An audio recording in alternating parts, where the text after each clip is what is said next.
الحمد لله الذي جمعنا لهذا وما كنا لنجتمع هذا إلا جمعنا الله. أشهد أن لا إله إلا الله وحده لا شريك له، وأشهد أن محمدا عبده ورسوله لا نبي بعده. اللهم صل على سيدنا محمد وعلى آله وصحبه وسلم. قل سبحانك لا علم لنا إلا ما علمتنا إنك أنت العليم الحكيم. رب اشرح لي صدري ويسر لي أمري واحلل عقدة من لساني يفقهوا قولي. أما بعد. Alhamdulillah, puji syukur hanya milik Allah Subhanahu wa taala atas segala rahmat, nikmat, karunia yang Allah berikan kepada kita sehingga kita bisa hadir di majlis ilmu yang mulia ini dalam keadaan sehat walafiat.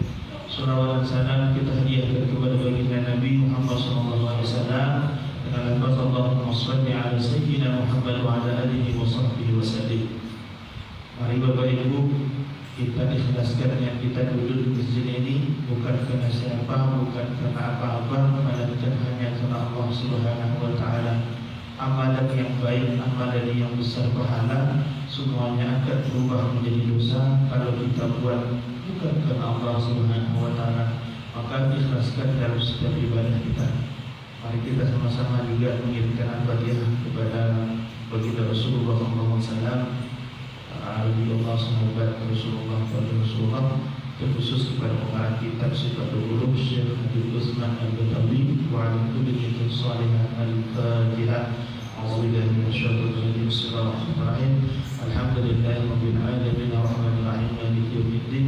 Iyyaka na'budu wa iyyaka nasta'in ihdinas siratal mustaqim siratal ladzina an'amta 'alaihim ghairil maghdubi 'alaihim waladdallin. Baik, kita melanjut kaji kita sifat yang selanjutnya.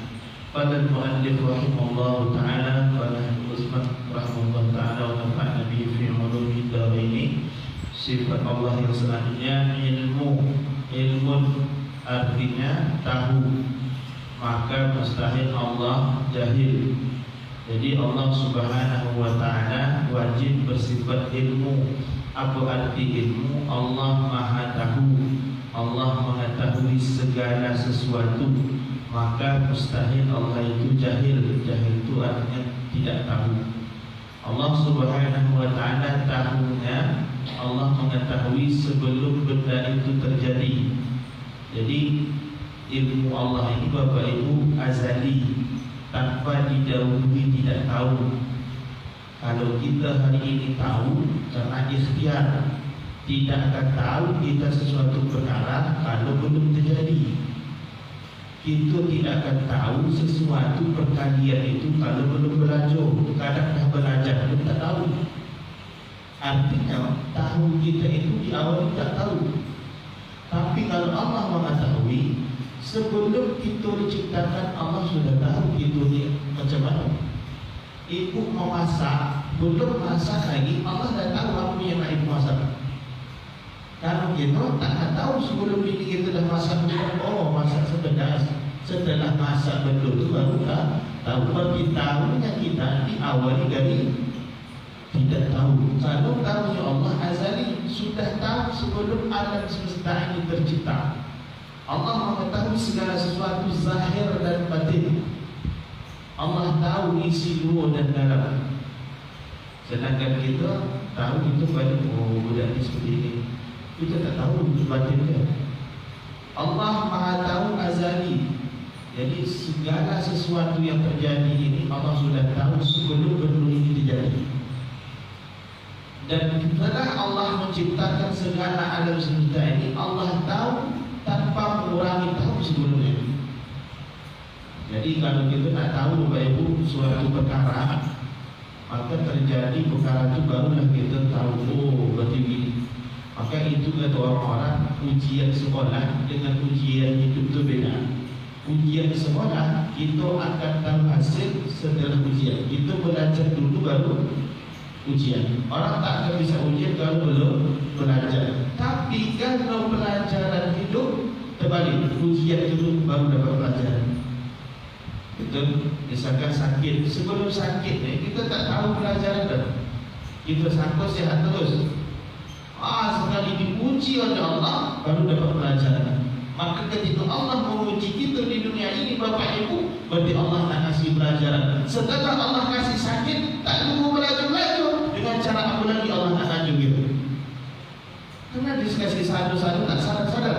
Allah kasih ujian, betapa marah dia. Allah kasih lagi ujian, betapa dengkil dia. Ya Allah ya Allah, dengan cara apa lagi Allah nak ubah dia. Karena tidak semua nikmat itu orang kadang tertipu dengan nikmat. Sehat, sombong dengan sehat. Kaya, sombong dengan kaya. Allah ambil hartanya. Oh, ternyata ada yang maha milik dari segala-galanya. Berarti aku bukan hak milik yang sebenarnya. Jadi tahunya kita itu setelah terjadi perkara itu, makanya tak boleh kita beranggapan ketika kita melakukan sesuatu, Allah ni tak tahu ni apa nak saya buat ni, maka bisa bertakbir. Misalkan nantinya jam 10 itu kan baru sholat duha, tapi dalam hati sudah terdetik nak sholat duha, kita katakan Allah tak tahu nanti kalau saya sebelum sholat duha. Tidak, Allah sudah tahu sebelum kita sholat duha. Siapa yang beranggapan bahawa Allah itu tak tahu apa yang kita buat, maka bisa murtad, karena Allah mengetahui meliputi seluruh makhluk yang Dia ciptakan. Kalau kita manusia, tahunya kita dengan ikhtiar. Kadang-kadang setelah ikhtiar pun kita tak tahu. Satu kelas itu Bapak Ibu 30 siswa, 25 siswa, pelajarannya sama, gurunya mengajarkan yang sama, yang satu paham, 29 tak paham. Padahal sama-sama belajar. Kenapa? Karena pemahaman pengetahuan manusia itu Allah yang menitipkan. Maka jangan pernah sombong ketika kita sudah tahu sebuah perkara. Jangan merasa diri alim di dalam kalangan antar manusia. Karena alim pun kita itu karena Allah sudah berikan ilham kepada hati kita. Karena semua, tidak ada manusia itu lahir ke dunia dalam keadaan pintar. Yuladu jahilah, yuladu laysa alimah. Dia lahir tanpa ada ilmu. Karena kita lahir tak ada ilmu, maka pada ini kita belajar wajib untuk belajar. Kenapa? Itu dulu tak tahu. Maka pengetahuan Allah Subhanahu wa taala meliputi segalanya. Baik benda itu belum terjadi ataupun sudah terjadi, atau sesuatu yang akan terjadi, tak terjadi perkara itu, Allah sudah tahu bagaimana kejadian. Karena Allah Maha mengetahui. Ya, dan tahu Allah itu azali, tanpa diawali kita tidak tahu. Kalau tahu itu Ustaz, tahu kita ini dulu tak tahu, setelah belajar baru tahu. Kadang-kadang dah belajar pun tak tahu. Itu beda, itu disebut dengan azali. Apa dalilnya? Allah Subhanahu wa taala berfirman, dalilnya wallahu bikulli syai'in alim. Artinya bermula Allah Ta'ala dengan tiap-tiap sesuatu itu amat mengetahui. Jadi Allah itu sudah mengetahui. Pakai kalimat amat. Amat itu sangat mengetahui zahir dan batin, luar dan dalam manusia. Dia sudah tahu manusia itu akan bergerak sebelum bergerak. Allah sudah tahu manusia ini akan makan sebelum dia makan. Allah akan tahu manusia ini jatuh sebelum dia terjatuh. Kalau kita tak tahu, karena ketidaktahuan itulah sering kita jatuh. Kalau tahu kan keluar itu jadi jatuh, tak akan keluar itu. Tapi karena tak tahu, terpeleset di situ. Setelah terpeleset apa gitu? Pulang dulu macam ini. Tak tahu. Sering kita terkadang menyalahkan diri karena ketidaktahuan kita. Tak usah salahkan diri. Memang sesuatu itu sudah Allah takdirkan sesuai dengan tempat dan waktunya. Jangan pernah mungkin lagi. Macam mana pun nak kita menghindar, betul-betul pasti terjadi karena sudah Allah rencanakan itu sebelum kejadian itu terjadi kepada kita. Allah sudah mengetahui. Maka dari Al-Quran, wallahu bikulli syai'in alim. Allah Maha teramat mengetahui kepada segala sesuatu. Itu disebut dengan dalil naqli, dalil Al-Quran, dalil teks. Nah, sekarang kita pakai dalil kedua untuk idrak. Idrak itu kita pakai akal kita sendiri. Itu kaji. Iya, memang Allah itu Maha tahu. Apa pertama alasan kita harus yakin bahwa Allah itu tahu, memang benar-benar tahu. Satu, siapa yang menciptakan kita di dunia ini Bapak Ibu? Yang menciptakan kita di dunia ini siapa? Allah. Yang menjadikan itu di dunia ini Allah. Yang membuat pintunya macam ini Allah. Orang yang membuat, siapa yang membuat, ya, pasti tahu apa yang dibuat. Bapak Ibu, kalau ada seorang bapak buat kandang ayam, tahu tak dia berapa harga papan dia dulu? Jadi kalau nak tanya berapa cara buat, berapa harga kayu, berapa harga batu, macam mana cara buat, tak usah tanya kepada yang tak buat, tanya kepada yang dibuat. Ibu-ibu kalau tahu, kalau nak tahu macam mana buat bahulu bojo, tanya kepada yang buat. Berapa santannya, berapa, pastilah dia tahu. Tak mungkin dia buat tak tahu. Nah sekarang kita siapa yang buat? Masya Allah tak tahu apa yang dibuat. Tentu-tentu dia tahu berapa ukuran santannya kak, berapa harga ininya kak, macam mana, pasti tahu. Karena yang menciptakan kita tahu. Masa Allah dah menciptakan tak tahu? Sedangkan kita apa yang kita buat, kalau nak tahu, contoh gini, berapa jumlah kas, berapa tadi dapat masukkan duit rumah tadi, usah tanya kepada tak menghitung, tanya kepada yang hitung. Kalau tinggal dia menghitung, tahulah jumlah. Siapa yang hitung? Tanya kepada dia menghitung. Nah sekarang siapa yang menjadikan kira? Allah. Masa Allah tak tahu apa yang diciptakan? Tentu tahu sudah terdekat. Jadi sama maka tak terbantahkan lagi. Allah itu masih tahu. Karena yang menciptakan kita ini adalah Allah. Maka kalau kita nak tahu berapa harga papan besi sekarang, tanya kepada tukang. Jangan tanya kepada tukang. Karena yang selalu berumah itu siapa? Tukang. Kata ada tukang, saya tak tahu dah. Saya buat aja. Saya pun heran kok bisa saya berumah. Anak ini bisa jadi rumah. Tak mungkin lah. Mana waktu itu perasaan? Mesti tahu. Karena yang menciptakan kita ini Allah. Yang kedua, Allah setelah menciptakan kita itu tak dibius juga. Kalau dibius itu sudah mampus lah kita. Itu ni tergantung hidup kita dengan Allah. Allah masih atur. Setelah Allah ciptakan kita, Allah tak biuskan begitu saja. Mesti dirawat, mesti diatur, mesti dikasih rezeki, kasih nikmat, kasih ujian. Tentu Allah tahu kapan Allah kasih, kapan Allah tidak. Karena yang mengatur itu Allah. Siapa yang paling tahu kepada sesuatu yang diatur? Tentu yang mengatur. Siapa yang tahu jumlah parkir? Tentu orang parkir. Tidak ada tentu ada tahu dia. Karena dia tengok terus. Itu yang di mall kan, itu di mall tak tahu lagi. Yang penting itu belanja aja. Yang penting orang datang apa untuk parkir. Karena itu mengatur tahu parkir. Macam kita pergi masuk lorong, siapa yang tahu mengatur Honda itu segitu rapat? Jangan suruh orang pecah ke Honda itu tergeser-geser. Tapi orang yang ngatur itu dah paham. Nah sekarang siapa yang ngatur kita di hidupnya ini?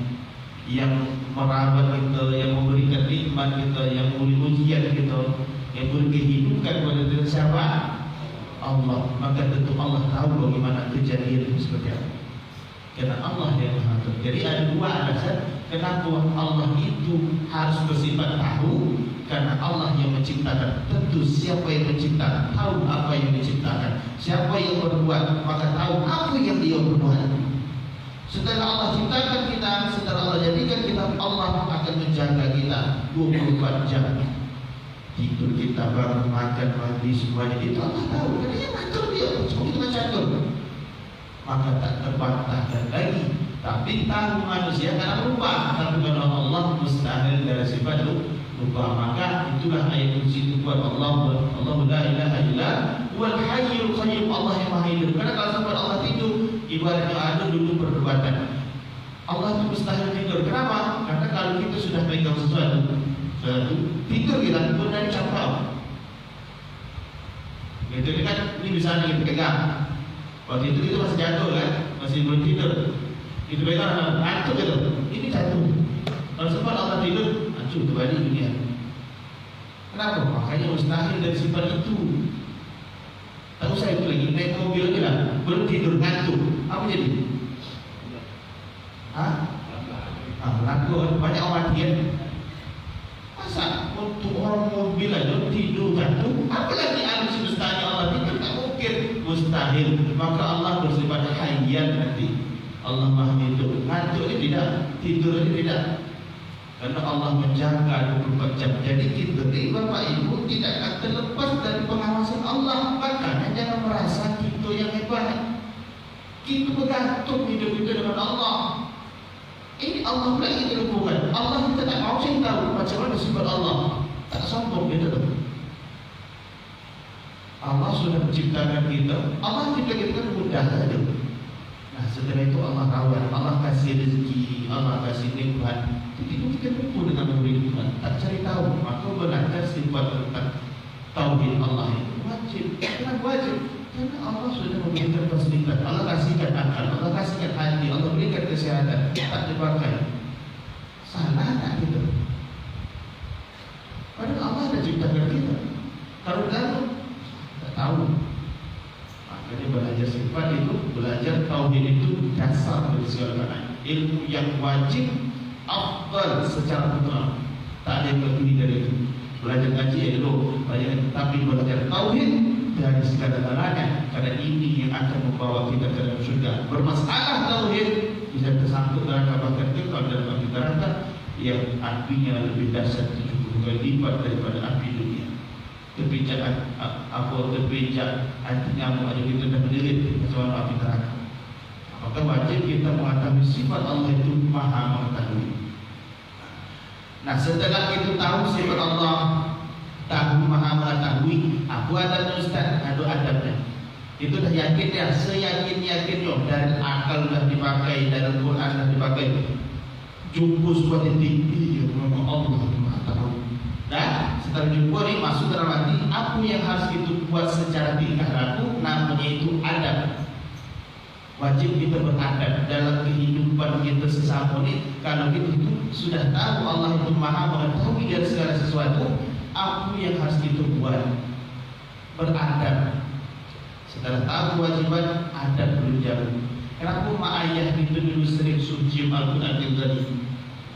Satu ke hidup, ke dalam, ke badan. Adab itu dengan Al-Quran.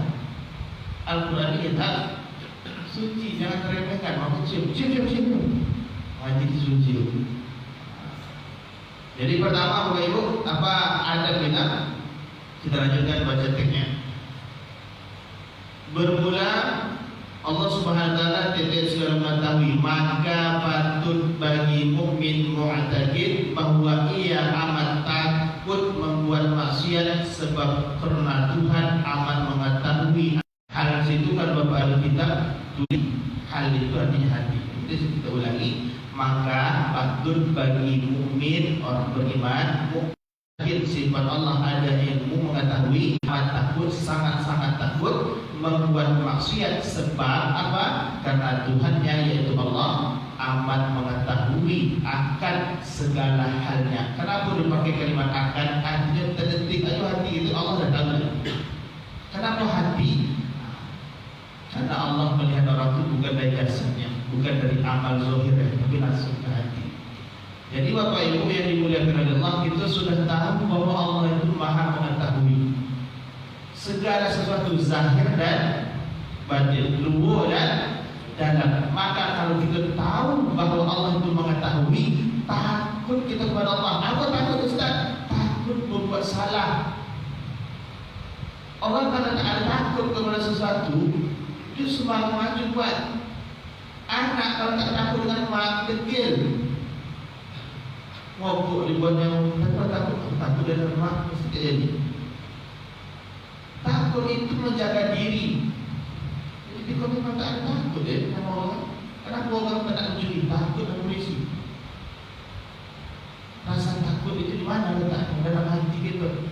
Salah, takut buat salah. Takut buat salah. Jadi Bapak Ibu, salah itu terbagi dua. Satu salah zahir, yaitu dibuat oleh anggota badan. Mata salah, tangan salah, kaki salah, badan salah, makanya maksiat badan. Yang kedua, salah hati. Artinya hati kita sakit, hati kita rusak. Tetapi Allah tak melihat zahir, Allah langsung lewat ke hati. Artinya apa? Kalau dah hatinya busuk, hati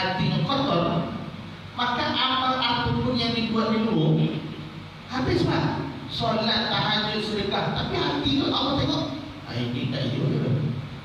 Hidup ni hati dia dengan berbuat dia. Maka yang tadi tu tak sikit berapa tengok Allah dan masuk hati. Kalau kita tak beda.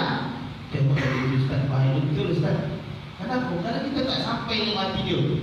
Tapi kalau Allah tahu apa isi hati manusia, maka kalau Allah maha mengetahui 24 jam tentang hati itu, hati-hati buat salah. Itu kesalahan hati, salah. Kadang-kadang kita ni Bapak Ibu manusia itu seringkali beranggap hatinya baik, padahal hatinya sakit. Banyak orang kadang tengok mangga tertipu dengan manisnya, cantiknya buah, sekali belah busuk sebelah. Besok Allah tahu, besok sampai di akhirat malaikat belah semua amal itu, tengok semuanya habis, semuanya bulat semua tahajud kita, semua sedekah kita habis tu. Jadi jangan pernah beranggap, jangan pernah tertipu dalam hati aku ni baik je dah, aku ni baik je dah. Merasa diri baik itu bersalah. Penting tak kita baik hati? Penting lah. Kerana itu yang menjadi kalau ukur baik tak baiknya manusia. Sekalipun saya berserbat ini, belum tentu. Sekalipun kita adalah suku, belum tentu. Kerana Allah tak melihat hati tadi. Allah yang hati kita. Maka kita takut. Ini hati yang boleh daripada air tidak. Tapi tak pernah sadar, tak pernah menyadu hati kita ini dapat penyakit. Tapi kalau badan sakit, cepat ngecek tensi, cepat ngecek kolesterol. Tapi hati yang sakit dibiuk, hati-hati. Kalau badan sakit Allah hantarkan ke rumah sakit. Tapi kalau hati sedang penyakit, di neraka Allah hantarkan. Karena Allah melihat hati manusia Bapak Ibu. Maka Allah Ta'ala jagalah hati. Jangan saya tak pun jaga hati ni. Ini saya kasih tadi. Orang kadang tak sadar hatinya punya hati. Maka kalau kita dah tahu Allah ni tahu tentang hati kita, takut betul silap hati kita dengan Allah. Itu yang disebut dengan lalu rasa takut Pak. Takut kepada Allah. Orang kalau tak takut dia tak iman. Ya hati. Musim corona dulu, di mana kita takut? Hati, dah hati takut, baru nampak badan kita mau dulu. Kalau tak ada takut, tenting-tenting. Ini lawan corona. Kalau dengan corona kita takut, masa dengan Allah berani kita. Padahal kalau corona mati kita lagi. Kalau Allah, azabnya pedih banget. Dibangun, direbus, terlompak badan. Ingat itu. Kalau tak ada ingat, memang tak amal kita. Takut dengan Allah. Nah, kita saya sebut dia buat. Manusia itu punya salah dua. Ada salah hati, ada salah badan. Salah badan ini tak dianggap kalau salah hati. Kalau ada ini bisa dibawa obat. Kalau hati masih hidup. Karena manusia itu tergantung hati. Baik, kita lanjutkan. Kenapa orang kadang tak bisa mengobat hati? Karena dia tak tahu tanda-tanda penyakit hati. Zahir dan batin, takut 24 jam. Manusia itu ada tanda-tanda hati yang berpenyakit, yang ciri-cirinya. Saya tahu lah, saya tahu lah yang ciri-cirinya supaya kita bisa mendeteksi saya dia ada penyakit atau belum. Satu, hati yang sudah dapat ciri-ciri penyakit tubuh mudah tersinggung. Ada pula saya ceramah dia tersinggung pula nanti. Saya takut juga. Apa sebab kita tersinggung? Itu hati yang bersalah. Orang kalau luka itu sebab kadang tersinggung. Sedikit maju, kadang tersinggung apa? Maju kan? Tak lagi ke masjid, ajar bawa. Apa sebab? Hati yang mudah-mudah sensitif. Tercakap orang sikit, maju. Tercakap sikit, tersinggung. Orang yang tersinggung itu merasa diri lebih. Pertama, lebih pintar. Kata orang, Pak, Bapak salah gini, dah tersinggung. Anda tak mau disalahkan. Jadi hilangkan perasaan itu. Kalau aku budak kecil ngasih tahu dengan elok, mau je lah. Tak usah tersinggung lagi. Dia tahu je. Kecil dia kalau kecil, kita tak lulus. Ya Allah, masa gini lagi Pak. Itu menyampaikan sama elok. Kalau hati mudah tersinggung, kalau tersinggung sedikit maju, pendek kepala kita. Tengoklah Bapak. Kalau ingin maju setiap hari, sakit kepala tak? Setiap hari lah. Bini kalau sebulan sekali maju bisa sakit. Ini setiap hari maju, penting kepala. Balik muncul. Apa salah aku? Kan gitu lagi. Tak ada salah aku gitu. Kan penting kepala tahu. Itu ada masalah hati tu. Lupa cepat. Kalau lama-lama kena stres. Orang stres tu awalnya si maju merasa orang tak suka dengan dia lah. Tak apa pergi. Sama je kan? Betul tak? Orang bersama ni hidup tak tenang. Sekali rumah mewah. Aku ada, tapi hati pun saya. Itu kata biayanya. Pindah sini tak ada orang kawan. Pindah sana tak ada. Orang tak ada jahat dengan dia. Dia cuma seorang jahat semua dengan dia. Jadi kadang-kadang pergi ke sekretariat, tengok mata sehat, tengok lutut kesalahan lutut elok sehat, tengok perut sehat, tunjuk sini sakit, semua tunjuk sakit. Ternyata yang sakit bukan mata-mata, tunjuknya yang sakit. Jadi mata tekan sakit, faham? Orang ni tak ada masalah, dia yang bermasalah. Masa orang tak elok dengan dia, mudah maju. Kalau mudah maju, konsultasilah cepat-cepat. Nah ini kalau dia ni barang Pak. Di rupiah itu. Rupiah itu kadang-kadang nak dengan kajian membersihkan hati ayat-ayat itu. Apa bila di rupiah? Aku melompat, aku dah rupiah tak nanti aku melompat kan? Nah rupiah itu melompat lagi itu tak ada cina boleh takut. Untuk membersihkan hati kita ni kadang-kadang was-was semua itu pun hati ya. Kok kita tenang hidup begitu? Hidup tenang Pak yang tak ada musuh. Atau itu menganggap itu bukan musuh, makanya ada tersinggung. Kawan, kalau punya cakap ini jangan dianggap itu. Tapi hati ini kan mudah.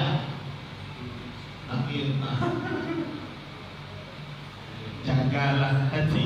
Pertama mudah tersinggung. Yang kedua keluh kesah. Pernah tak merasakan keluh kesah? Hidup masih tak tenang jadi. Kalau dah keluh kesah, timbul bahasa modernnya bad mood tu malas gerak.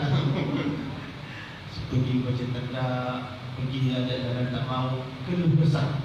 Sikit masalah tu dah berkilo berhari-hari. Ini abad hati kita ni ada sesuatu ni. Kan ada Allah tempat kita berdoa. Ini macam kita yakin pula. Allah kan tahu ni dah. Keluh kesah namanya. Kedua tadi apa? Merajuk, menyinggung, tersinggung kuat. Yang kedua, hati keluh kesah. Gelisah. Yang kedua, pelik, takut kurang harga. Hilang sikit, mati. Habis dah berat. Itu buat kalau orang yang takut kurang, yang takut hati kurang apa, itu artinya fikir dunia saja. Allah Akbar. Maaf sudah tidak habis sudah. Rasa boleh Pak. Itu bagian tadi. Yang kedua, yang keempat, mudah sedih. Sedikit nangis ditanya pasal tak tahu. Nah ini ciri-ciri hati sakit. Supaya kita bisa mengobat hati sakit, ada cara lagi. Ini tadi ciri-ciri hati berpenyakit. Nanti tembusnya kepada takut nanti. Kalau ciri-ciri hati yang sakit, maka cara mengobatnya cari dulu asal penyakit. Orang tak akan bisa mengobat penyakit kalau tak tahu nama penyakit, sebab penyakit. Saya ini tadi Ustaz sehat Ustaz, sekarang pergi rumah setelah bulan. Apa sebab? Karena makan ini. Makanya jangan makan itu, kan gitu. Jago bantang. Ini kadang pas sakit minta ampun, tapi dah sehat benar saja kambing lah itu.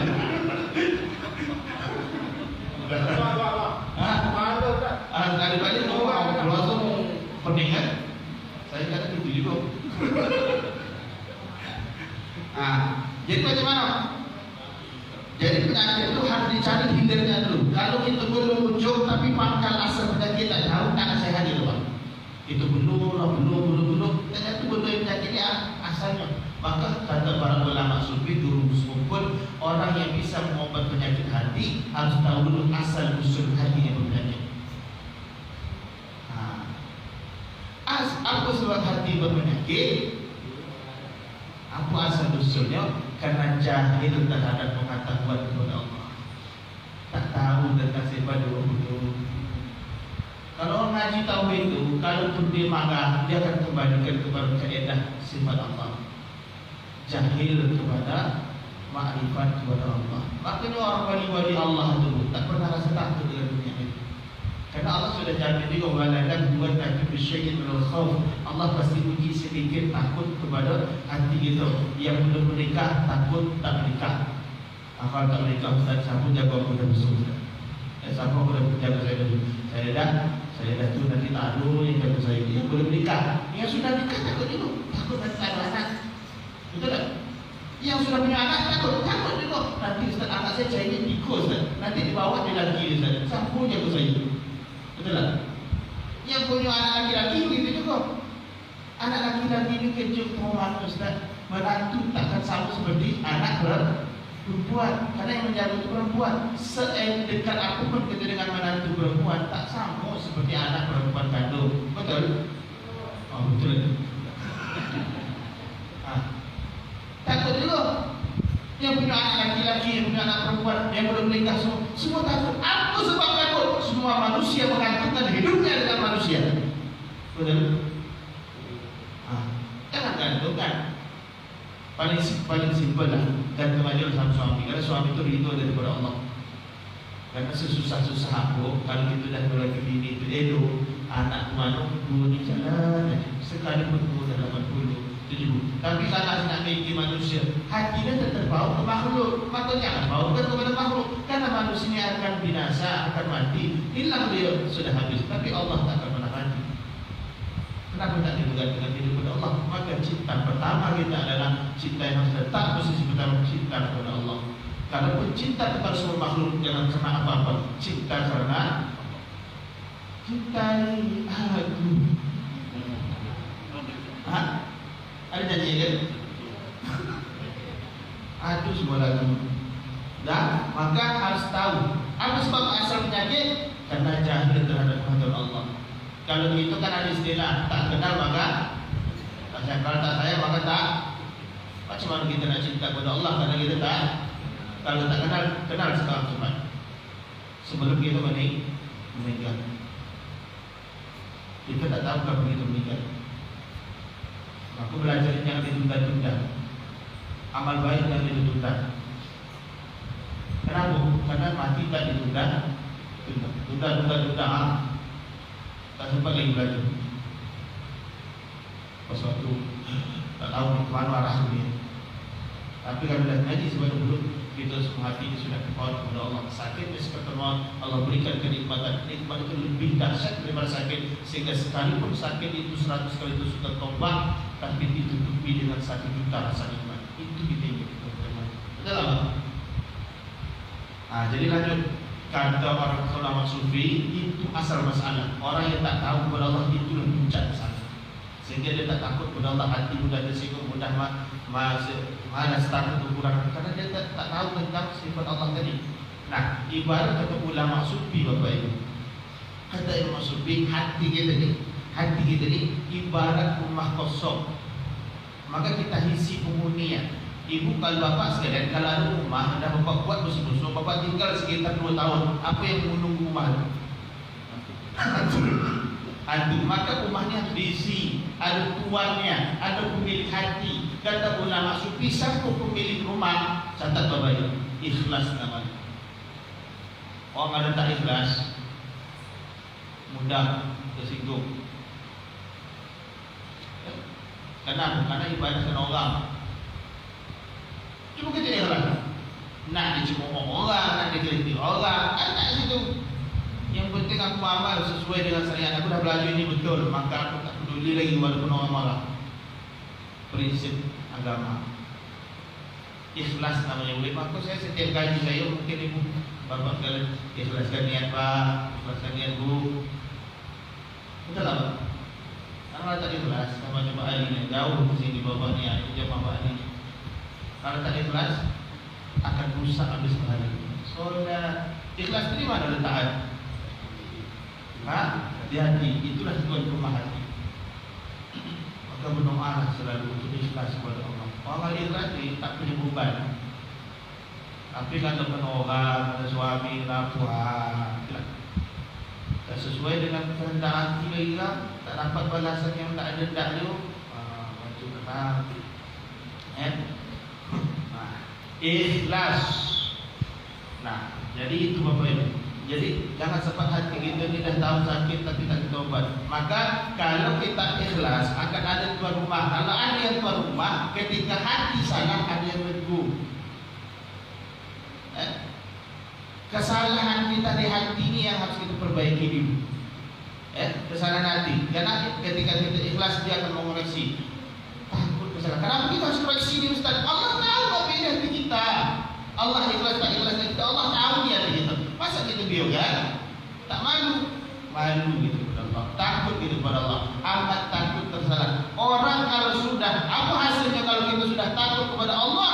Mudah memperbaiki diri. Hari ini kenapa susah Ustaz nak menegur-negur orang yang salah? Karena takut. Apa takut? Marah. Betul tidak? Ustaz, kalau nak sampaikan ke dia Ustaz, itulah kamu tersidu dah tak? Ya. Maka jangan marah kalau ada orang betul. Ikhlas kepada Allah. Ini hati kita. Karena kalau Bapak Ibu semua punya Honda yang membuat Honda ini tak hidup, businya engkol-engkol tak hidup.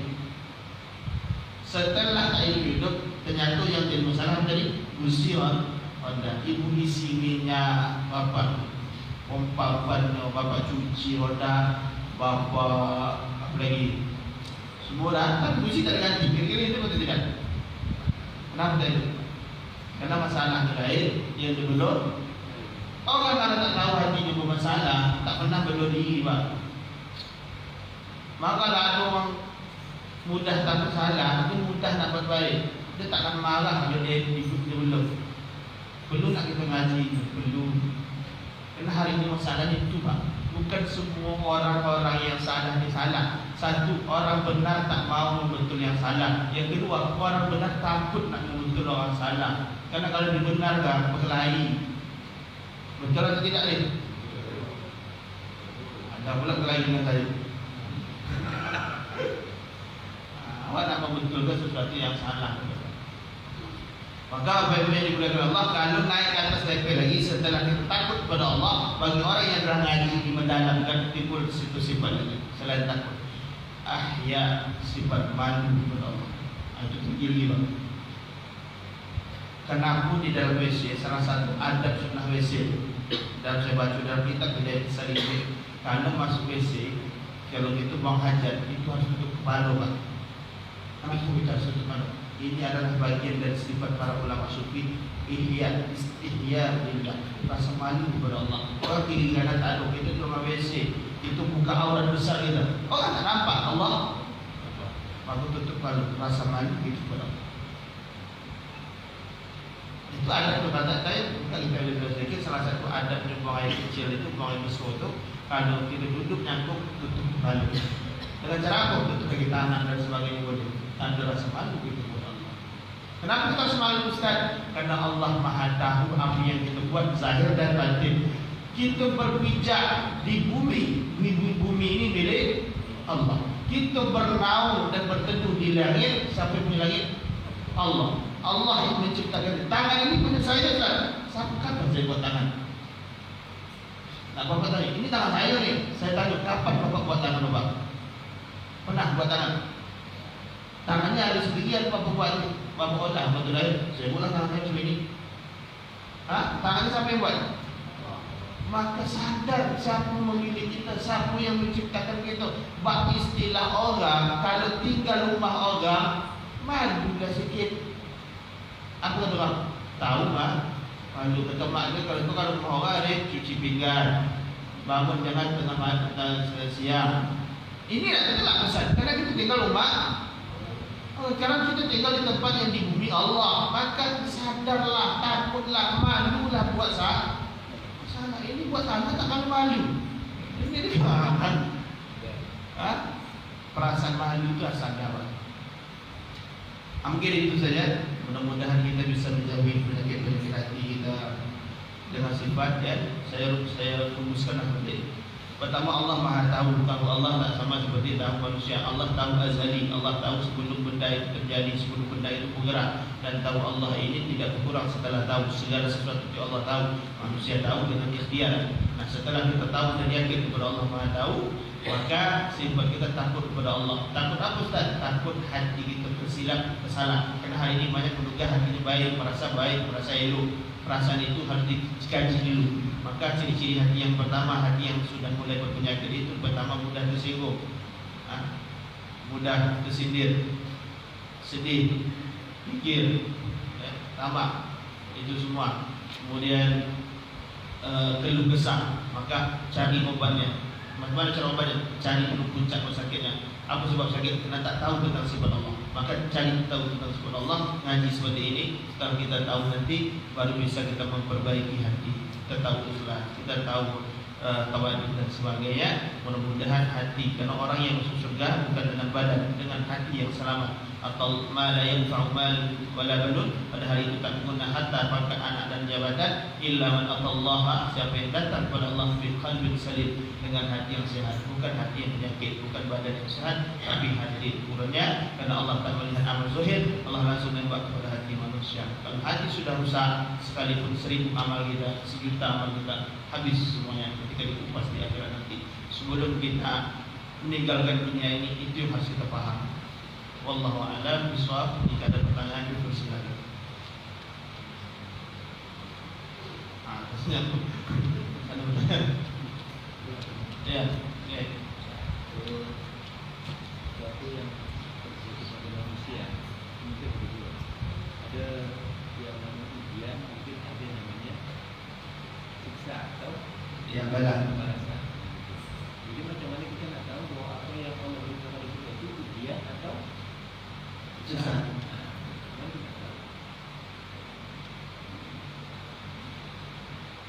Ujian dan siksaan itu Allah kasih kepada manusia.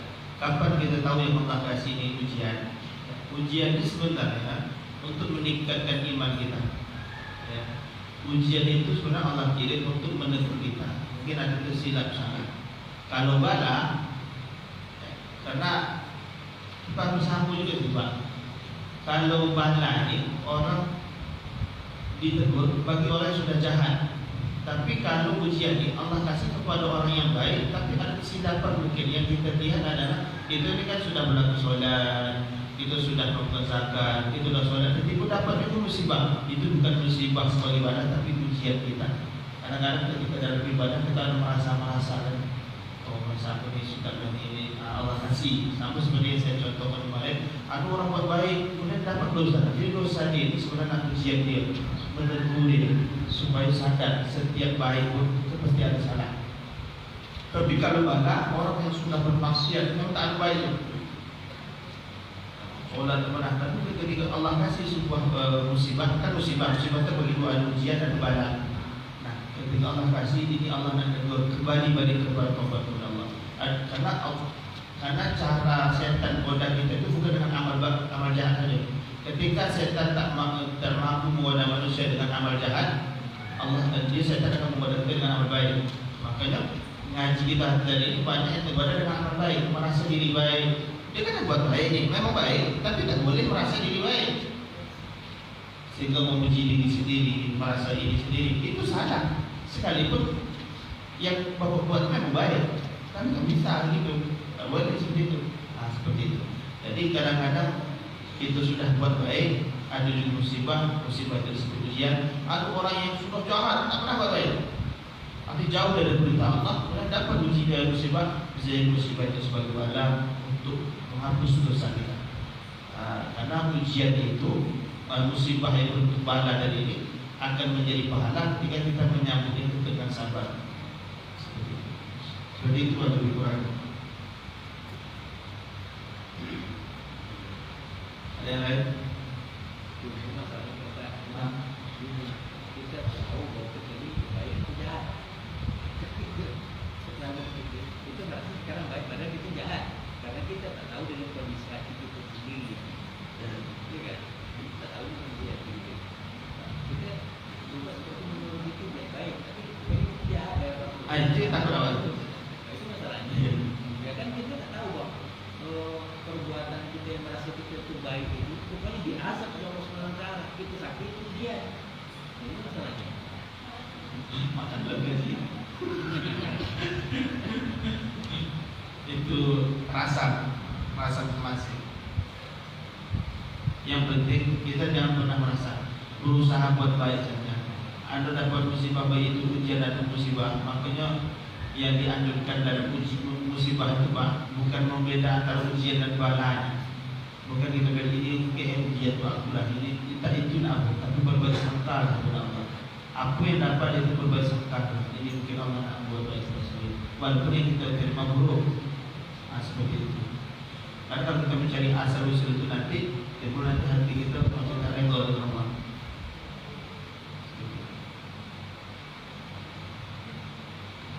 Sudah cukup. Ibu ada pertanyaan Bu? Pas? Ada pas? Begitu lagi. Kita tutup. Kita perlu tulis. Kurang lebih mohon maaf jika kata-kata yang silap dan salah. Ada banyak cakap, banyak salah, banyak salah, banyak dosa. Saya dengan manusia minta maaf. Kepada Allah saya minta ampun. Bila kita tanpa perlu tulis. Subhanallahumma bihamdika asyhadu an la ilaha illa anta astaghfiruka wa atubu ilaik. Assalamualaikum warahmatullahi wabarakatuh.